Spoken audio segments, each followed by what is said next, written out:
The province of Ituri, in the northeast of the Democratic Republic of Congo, has been the site of many inter-ethnic conflicts.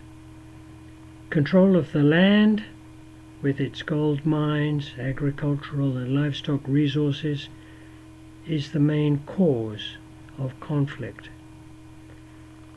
As a result, many people have left their rural villages and arrived in Bunia, the provincial capital, where they feel somewhat safer. They are housed under a tarpaulin given by the United Nations in several displaced people's camps, or they move in with distant relatives.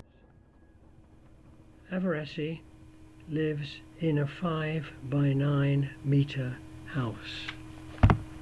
Les soirs, nous sommes maintenant 32 personnes. Dans une maison, nous sommes 32 personnes. C'est seulement 4 chambres. Et les autres dorment ici à salon. Mais maintenant, j'ai besoin de construire une maison pour ma famille parce que j'ai beaucoup d'orphelins qui sont avec moi. Mais mes grands frères sont tous morts. 3 personnes sont tous morts. Et maintenant, je suis celle qui prend soin de ces enfants orphelins. Ils sont à l'école et les autres n'ont pas de travail. Et c'est seulement moi qui fais les soins de ces enfants. Unfortunately, all that gets reported outside of Congo is the bad news of violence and killings. However, there are many good news stories in Bunia, and we want to highlight some of them in this video. First, many displaced people want to return to their villages, and Maddie will tell us how people have returned to Pimbo. Par rapport auparavant, il y a quand même l'amélioration, il y a la sécurité. Les gens circulent normalement, même les véhicules circulent normalement, même les enfants vont à l'école, les écoles fonctionnent normalement, même les hôpitaux fonctionnent normalement. Dans le temps, il y avait des maisons brûlées, les gens avaient vidé le village. C'est à cause de que maintenant il y a quand même la sécurité. C'est pourquoi les gens ont revenu à la maison dans des villages. Les gens ont revenu. Ils ont commencé même à construire leur maison qui était incendiée. Ils ont même commencé à cultiver les chats. Ils font même les chats normalement.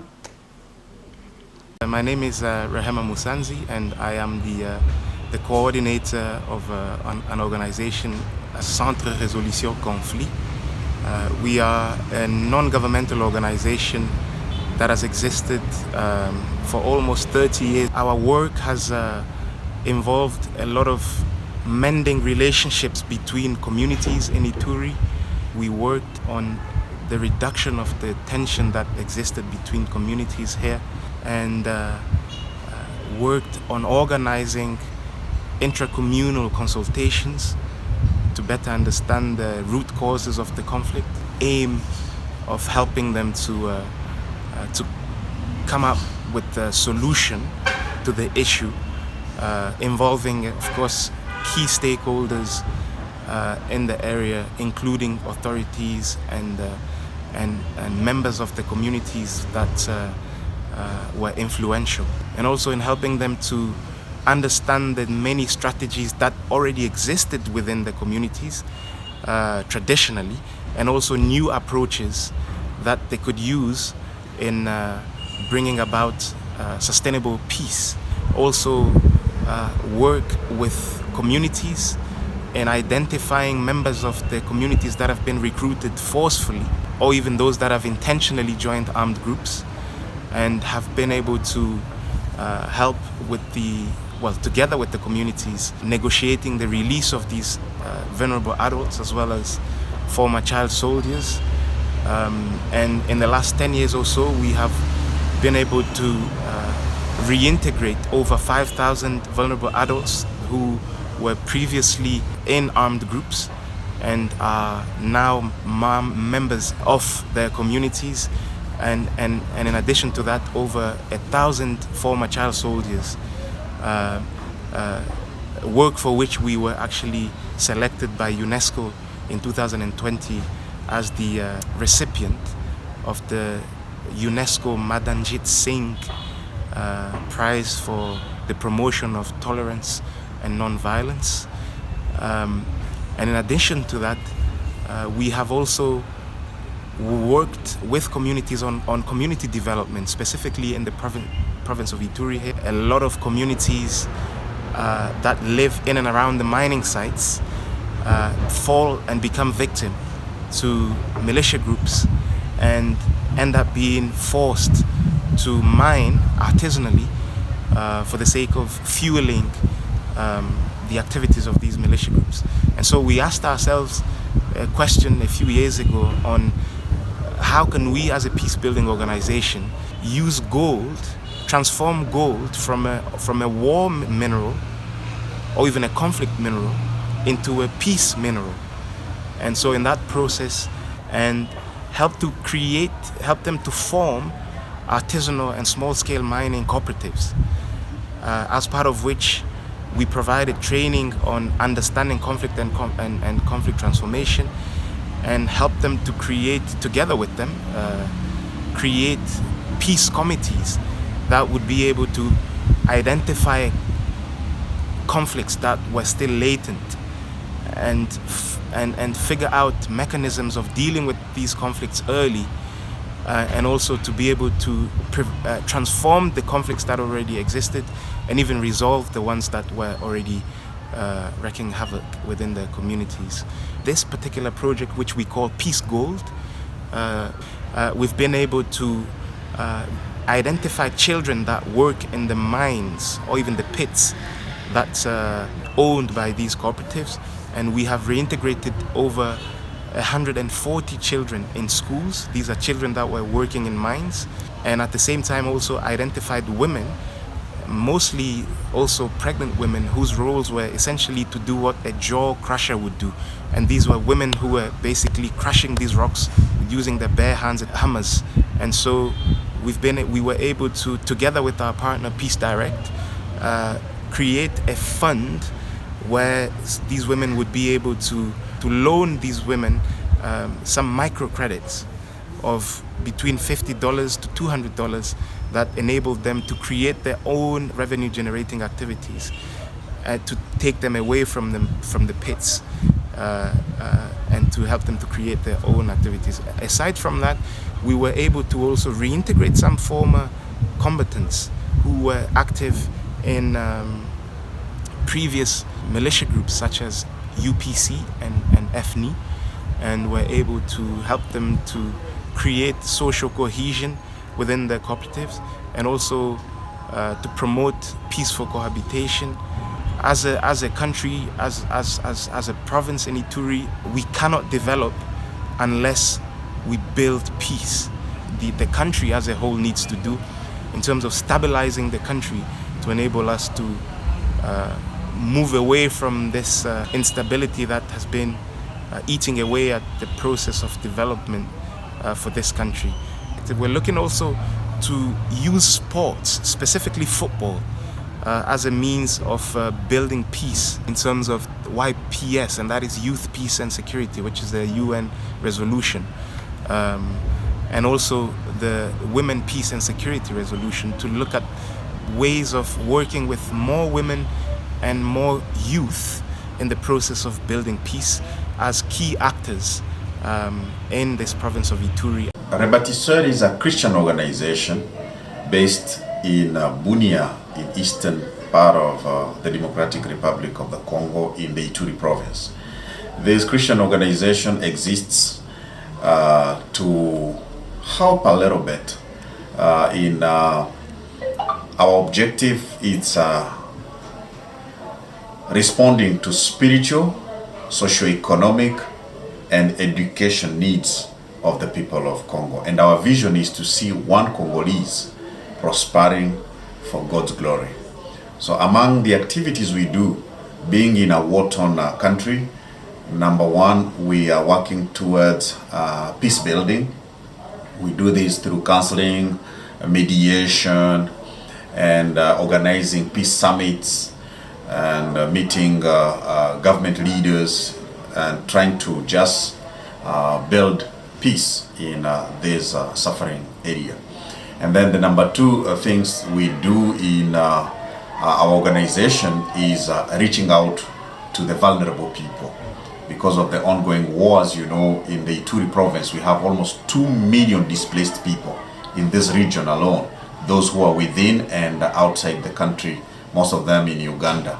So these displaced people are in dire need.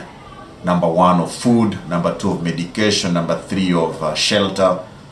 So what Rebatiseur does is collecting food and donating food and non-food items to the displaced people in conjunction with churches, because, as I said, we are Christian. We work mainly through local churches, but not necessarily our denomination church. So we are interdenominational kind of a ministry. So with these displaced people, apart from the food we give, but also we organize some of them who are strong enough and willing enough to work, so that we have developed farms, agricultural farms with some families of these displaced people, so that they can produce food for themselves, and it gives them more dignity and responsibility as we do this. And then the number three thing we do here is giving them skills. Those who can acquire some skills, we have a skill school here, which we call Bright Future. And in this training, we have several kind of skills we are giving. We train them in tailoring. We train some in catering. We train others in hair and beauty salon. We train the young men in driving, and the others in car repair, mechanic, kind of. And we train others in agriculture and cattle raising, pastoral kind of skills. But we also train others in photo and video, and those who have finished like high school, we train them in computer skills. The main aim is giving them these skills so that they may get some kind of a job which can help them survive and also organize their future in that way. So that is what we are doing in Rebatiseur for now. So when some people sit down and we try to reflect and try to see exactly what is happening, we may say that this war has maybe three major components. There's the international level of this conflict, there's the national level of this conflict, and the local level of the conflict. On the international level, what we may say is happening in the Congo today is resources war, mainly with the multinationals wanting to access minerals in the Congo, coltan, gold, and whatever other minerals, uranium.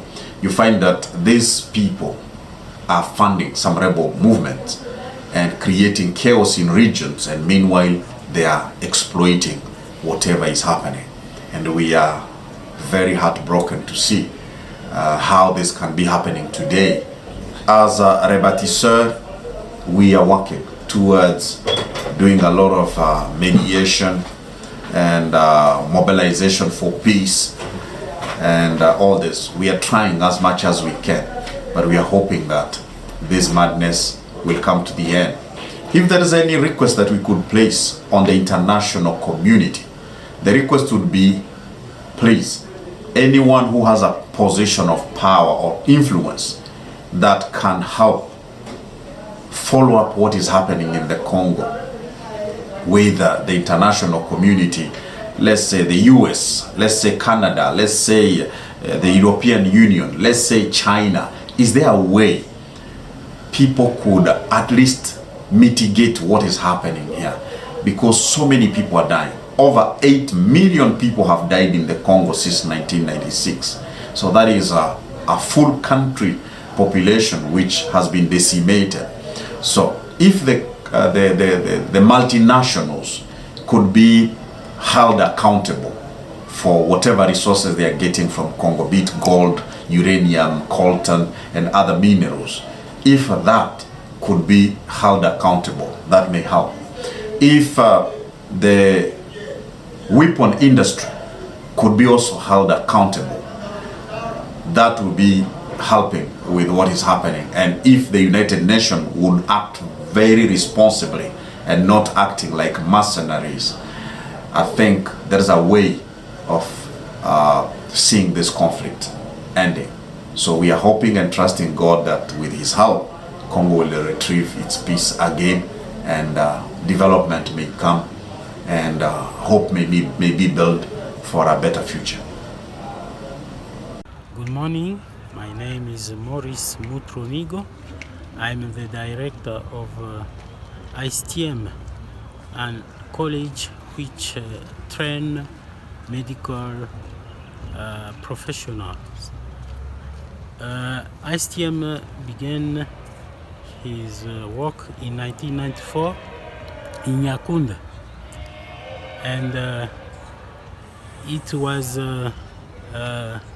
displaced to Oicha in 2002 because of the war. For your information, we are in Ituri, a region which is ravaged with war and conflict in the mineral control. For this reason, the war began in Yaoundé in 2002, and we went to Oicha. We were back to Ituri in 2009. In this moment, we are training students in Bunia, a city, the capital city of Ituri province. We have in this moment about 900 students. We are training nurses, lab technicians, pharmacist technicians, community health professionals, and other medical professionals. We have some students from the other provinces of DR Congo. I can say about 22 provinces of DR Congo are represented in our institution. We are recruiting our students from all places. I can say that some of our students come from all tribes of DR Congo. For this reason, we have no discrimination. We also take students from all religion, and we do not investigate to know who come from which religion or from which tribe. And some of our students may be the former militia, because we don't try to know who come from which background, but some are also displaced. I can say the children from displaced people around the city, and we think that the most important is to give for them a profession for their future work. Ce que je peux dire pour mon pays est que le pays a des perspectives meilleures. Avec le programme, par exemple, du président de la République, où on est en train de traquer les corrupteurs, les corrompus, ça fait que l'argent commence à entrer dans la caisse de l'État. Mais il y a des projets. Ce que nous avons trouvé, ce qui est intéressant, c'est le développement à la base. Imaginez-vous qu'on va commencer, c'est-à-dire on va créer des routes, des dessertes agricoles, on va faire l'agriculture, et on va disons, construire des bâtiments, des hôpitaux, des écoles, et dans chaque territoire. L'agriculture doit maintenant être au-dessus de minerais, parce que le minerai, ça va se vider. Mais l'agriculture est très très importante. Je crois que le président veut réellement aller à son discours qu'il avait fait pour dire qu'il peut nourrir 2 milliards de personnes dans le monde. Et quel produit? Nous avons des produits bio qui sont recherchés dans le monde. Nous n'avons pas besoin d'engrais, nous avons des terres fertiles qui produisent. Ok, bon, bien. Les approches ci-après seront utilisées. Les émissions sur les radios communautaires, sensibilisation populaire dans les quartiers, mais plus tard, pour des groupes armés rapprochés, les projets de réintégration peuvent être fusionnés dans le but d'encourager une cohabitation pacifique. The aim is to improve in their lives because you have noticed that they don't have jobs, they don't work, and sometimes they have good ideas to improve, but they don't have supporters coming from outside.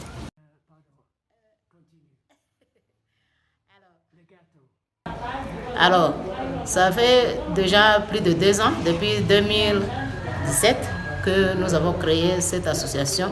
C'est dans le but de lutter contre la pauvreté que nous avions constaté dans notre quartier, puisqu'il y a des moments où la guerre nous embrouille et les mamans fuient avec les enfants. La vie devient de plus en plus compliquée.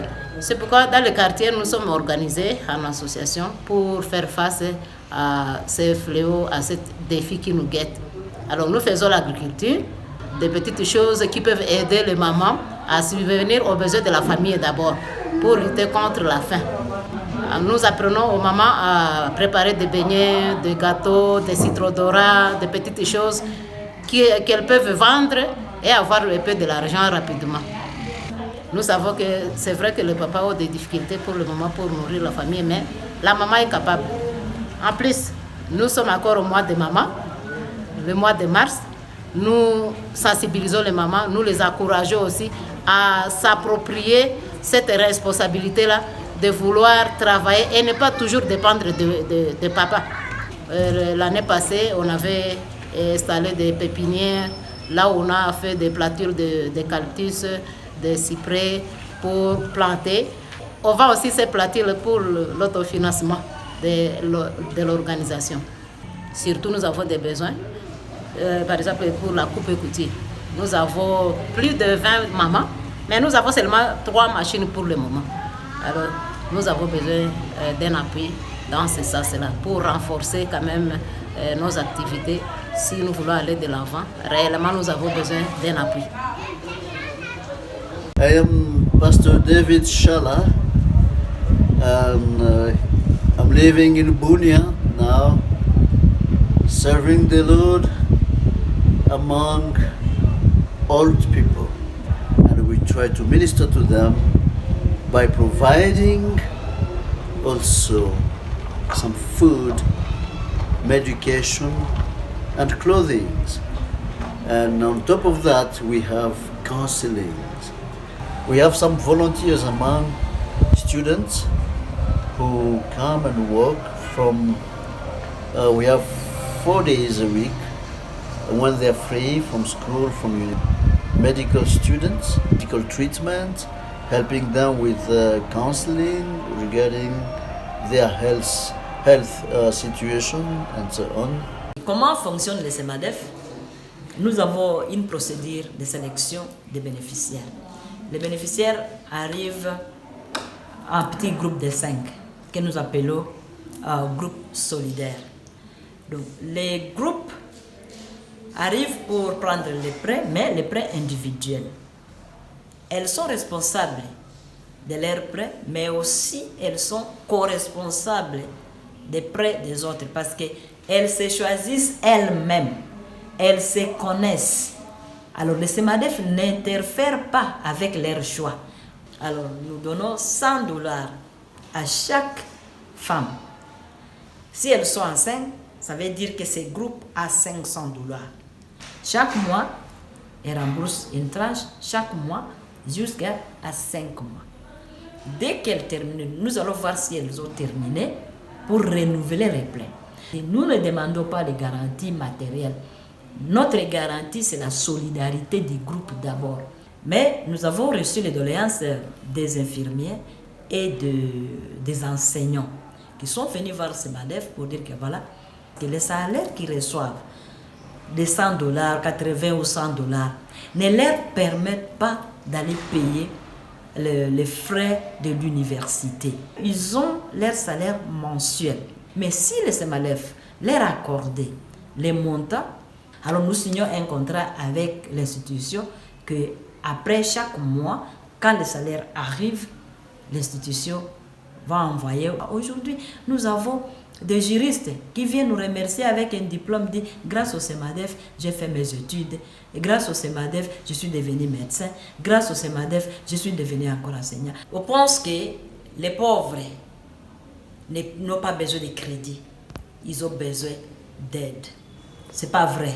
Tous les pauvres n'aiment pas être dépendants. Parce que ça leur donne la honte.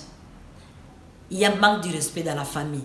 Alors les femmes veulent elles-mêmes, avec un petit appui et un coup de pouce, pour qu'elles-mêmes puissent sortir de la pauvreté. Et quand elles travaillent elles-mêmes, elles sont fières de le faire. Quand elles viennent donner des témoignages, que voilà, j'ai envoyé mon enfant à l'école, j'ai ceci, cela, j'ai commencé à construire, j'ai des locataires chez moi. Donc, ça fait la fierté. Et ces femmes, ce sont des femmes qui veulent travailler. Les cas d'urgence, c'est autre chose. Les déplacés, ça, c'est normal qu'on puisse leur donner à manger, on puisse leur donner parce qu'ils ne sont pas dans leur milieu. Au marché de Bunia, nous avons à peu près 20% des femmes au marché de Bunia. Leur capital vient du CEMADEF. Donc, c'est pour dire qu'il y a moyen d'aider les gens à se prendre en charge que de leur donner de l'argent gratuitement. Parce que l'argent gratuit n'aide pas. Et puis les femmes n'arrivent pas vraiment à garder l'argent gratuit. Quand on donne l'argent gratuit, c'est mon argent. Je fais n'importe quoi avec ça. Mais si je dois rembourser cet argent, je travaillerai pour que je puisse gagner des bénéfices et que je puisse moi-même en profiter. Ici, à Bunia, nous recrutons chaque mois 40 à 50 femmes. Chaque mois. Mais il y en a qui font l'élevage, il y en a qui font la couture, les restaurants, la pâtisserie, comme vous les connaissez ici. Et avec ça, elles émergent. Il y a des femmes aujourd'hui chez nous qui avaient commencé avec un prêt de 300 $. Aujourd'hui, elles demandent des prêts de 1000 $ et même plus. Donc nous sortons les gens de la pauvreté, de l'extrême pauvreté à la classe moyenne. De la classe moyenne, elles peuvent devenir entrepreneurs et quitter CEMADEF ou peut-être aller faire autre chose. Voilà ce que nous faisons.